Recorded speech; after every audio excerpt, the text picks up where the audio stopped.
¿No? Ronda de preguntas. Bueno. Ah. Ah. Bueno, el género meca.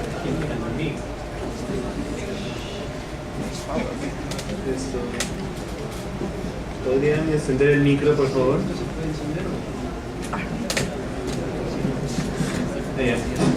¿No? Sí, muy bien. Bueno, agradezco la pregunta, pero debo confesar que no soy muy aficionado al mecha en general. O sea, no conozco tanto detalles sobre el desarrollo del resto del género mecha. Sin embargo, la influencia de Evangelion yo la he notado más que nada en el género harem, ¿no? Donde justamente, bueno, Evangelion de por sí es una historia en la cual se entrecruzan gran variedad de géneros de anime, ¿no? Y quizás, no sé si, bueno, por una parte Evangelion recoge, quizás como decía también el profesor Casayo, ¿no? Recoge gran parte de los géneros y combina gran parte de los géneros que existían antes de su aparición, y por otra parte, a partir de Evangelion se van a volver a bifurcar gran parte de otros géneros. Bueno, en el género harem justamente personajes como Rei y Anami han reaparecido muy fuertemente, ¿no? Que copian su diseño de personaje, que copian su personalidad, sin duda. Bueno, creo que no necesito ni mencionarlos, cualquiera recordará dos o tres sin ningún esfuerzo, ¿no? Por otra parte también el protagonista del género harem finalmente ha acabado siendo un protagonista más o menos parecido a Shinji, ¿no? Un personaje que tiene falta de personalidad, un personaje débil, ¿no? Que se ve disminuido ante los personajes femeninos con mayor fuerza que los rodean en sí, ¿no? Ese es un género, digamos, sobre el cual he revisado un poco más y en el cual me parece que sí hay una fuerte influencia, ¿no? Bueno, que si Evangelion coincide con el declive del género, ahora entiendo si hablamos del género mecha, bueno, es posible que Evangelion justamente se perfile en clave de parodia o en clave de crítica, ¿no? En tanto el género mecha ya está empezando su declive cuando Evangelion aparece, ¿no? Es probable, o sea, sería en ese sentido algo parecido a Don Quijote, ¿no? Que justamente marca una parodia de la novela caballeresca, cuando la novela caballeresca está en pleno declive, aunque en sí mismo el Quijote se convierte en una de las más grandes novelas caballerescas de la historia, en la misma medida que Evangelion también ha acabado convirtiéndose en uno de los íconos del mecha, aunque muchos debatan sobre si los Evas son mechas porque no son robots, pero sí, pero no, bueno. Bueno, hasta ahí es todo lo que puedo responder, ¿no? En verdad, más sobre el género mecha, como digo, no conozco más detalles. Ok, muchas gracias.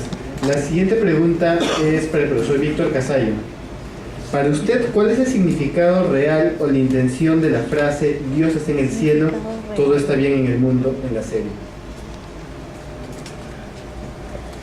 Es una pregunta sumamente interesante, ¿no? Y como creo que Lomonar sugería, intencionalmente abierta, ¿no?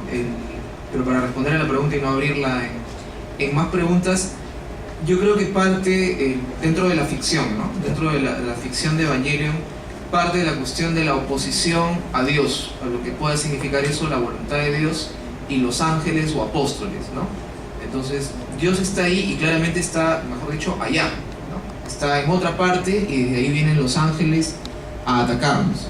Entonces, hay una radical separación entre dónde está Dios y lo que le compete a Dios y este mundo de la tierra, ¿no? Hablo dentro de la ficción.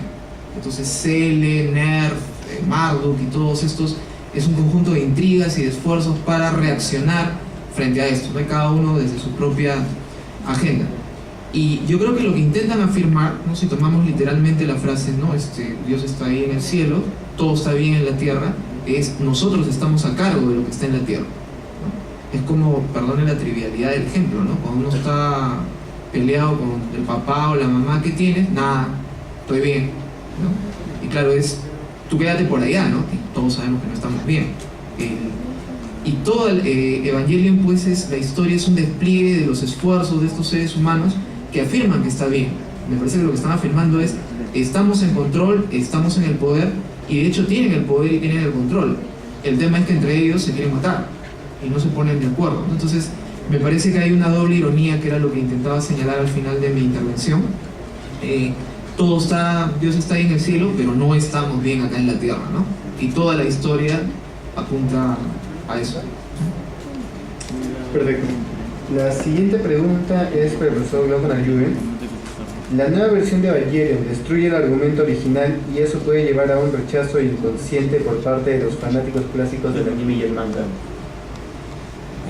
Ok, bueno, como decía, no hay nada que pueda destruir la versión original porque la versión original ya está ahí, ¿no? Básicamente. Y justamente ese es el dilema y ese es el resentimiento sobre el cual estaba advirtiendo antes, ¿no? Que básicamente el resentimiento surge porque esto se presenta como algo generado por el autor. Esto se presenta como si Hideaki Anno siguiera siendo el autor y como si como autor tuviera la autoridad sobre decirnos qué es lo que realmente significa Evangelion, y él creó el primer Evangelion tal como quiso y ahora lo va a rehacer tal como él quiere porque Evangelion responde únicamente a la voluntad de Anno. Por supuesto, todos sabemos que por supuesto en la práctica es evidente que eso no es así.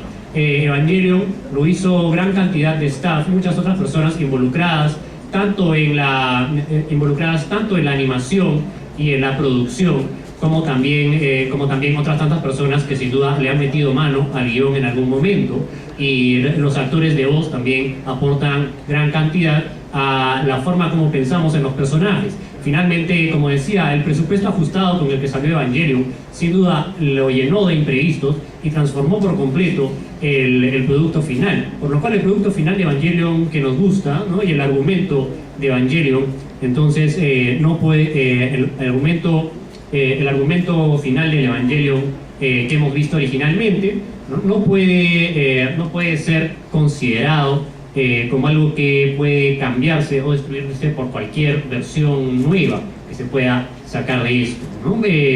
En esa medida, entonces, decir que el Reveal puede destruir la historia original de Evangelion es como decir que Girlfriend of Steel puede destruir la versión original de Evangelion, o que cualquier fanfic que a mí se me ocurre escribir, que he escrito varias, puede destruir la versión original de Evangelion, y no es así, ¿no? Simplemente es otra historia aparte. Por supuesto, el autor, y por supuesto más bien lo que hace esto es romper con el mito del autor y llevarnos a un punto en el cual ya no podemos tenerle el mismo respeto a Anno que el que le teníamos, ¿no? Y que, digamos, él como individuo nos damos cuenta que no puede tener la plena autoridad sobre su obra, ¿no? Que finalmente no es como dice Roland Barthes, no es totalmente una obra, sino más bien no es una obra cerrada, sino un texto abierto, ¿no? Y que entonces, si él la va a reconstruir, lo está haciendo igual que podría hacerlo cualquier otra persona. Ok, la siguiente pregunta es para el profesor Víctor Casallo. ¿El fracaso no queda desplazado en el rebuild como eje de Evangelion? ¿Significa esto una revisión más optimista para las nuevas generaciones? También, de nuevo, gracias por la pregunta. Yo creo que me siento un poco más seguro en contestar luego de la intervención de Glaucon, la que nos ha hecho un recuento, me parece muy preciso y muy justo del asunto, ¿no? Yo lo insinué porque solo he visto una vez cada película, a diferencia de los capítulos de Evangelion que sí en aquel tiempo los veía y releía. Sí me parece, como él señalaba, que el tema del conflicto, incluso no tanto el conflicto entre los personajes, sino el conflicto interno, ha quedado un poco relegado, de hecho, ¿no? Y también los fracasos que podemos ver, aunque el final, recordando el final de la segunda película, Asuka ha quedado ya fuera de combate, ¿no? No así con el amigo, que era el siguiente niño que queda destruido, sino es Asuka la que paga pues el golpe, ¿no? Cuando Dami Black es el que toma el control, y de hecho se ha destrozado el EVA 00, y Shinji ha tenido un conflicto radical con su padre, ¿no? Yo creo que efectivamente esa clave se ha perdido Y también estoy de acuerdo que eso no tiene por qué destrozar la versión original, que no sé si está allí, pero sí sé que está entre nosotros. Y me atrevería a sugerir algo que no está en la pregunta, pero que me parece pertinente, ¿no? Si es que lo tomamos en perspectiva, porque si no puede ser un comentario, la verdad, hasta abajo, ¿no? Hideaki Anno él mismo lo ha dicho, ¿no? En el tiempo que estuvo haciendo Evangelion acababa de salir de un periodo personal un poco difícil, ¿no? Y entonces hay como un tono medio oscuro, ¿no? Insisto, me parece que no hay que reducir la clave de interpretación de una obra artística o un producto comunicacional a la intención del autor o a su estado de ánimo, pero me parece que sí es pertinente porque ya no estamos en los años 90, ¿no? Japón no está en los años 90 y el mundo no está en esa época, y los medios de comunicación y la intervención de los fanáticos, de los interesados es indudable. Entonces, con ese nuevo margen o estas nuevas formas de ejercer autoridad, y me parece que Glauco Nara ha establecido ahí sutilmente una relación que es clave, ¿no? Entre autor y autoridad, ¿no? Y muchas veces entendemos a las autoridades como eso, ¿no? Fundantes. Me parece que ahora la idea del fracaso creo que se tendría que plantear de otra manera. Yo la sigo viendo presente en Evangelion, que eso Rebuild, pero yo creo que eso lo podemos discutir. De repente yo estoy poniendo ahí lo que quiero ver, ¿no? Pero ciertamente creo que ahora sí, como digo, con más seguridad no está tan presente como en la primera. Quizás se aprovecha un poco más, no he seguido mucho, la verdad, los últimos animes de robots.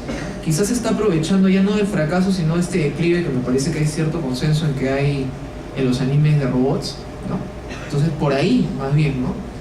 Podría ser, pero estoy de acuerdo con la apreciación de que eso se está debilitando un poco, y ojalá que no debilite la fuerza de la historia, ¿no? Que es algo que sigue llamando la atención.